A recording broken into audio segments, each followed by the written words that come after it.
Hello friends, all everybody, I love you. मैं singer Saroj Singh from Buxar आप लोगों के बीच में ये गीत प्रस्तुत कर रहा हूँ। उम्मीद है कि आप सभी को बहुत अच्छा लगेगा। म्यूजिक बाय मनोज पंडित।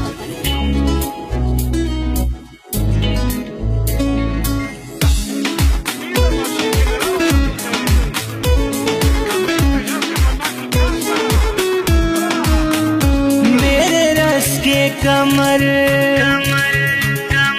तूने पहली नजर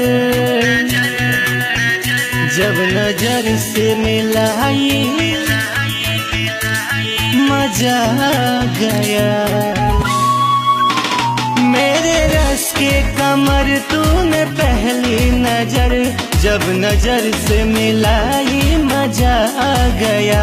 मेरे रस के कमर तूने पहली नजर जब नजर से मिलाई मजा आ गया।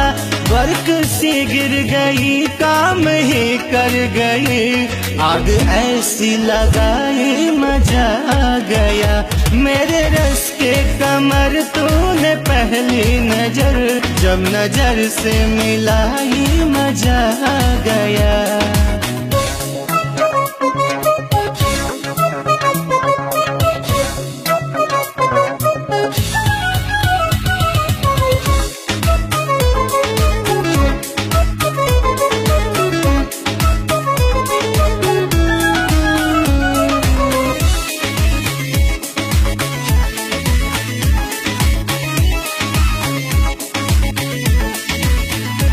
जाम में घोल कर हुस्न की मस्तियाँ चांदनी मुस्कुराई मजा आ गया।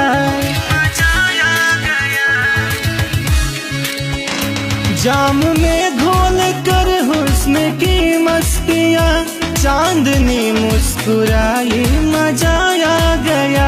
चांद के साए में ये मेरे शाकिया तूने ऐसी पिलाई मजा आ गया।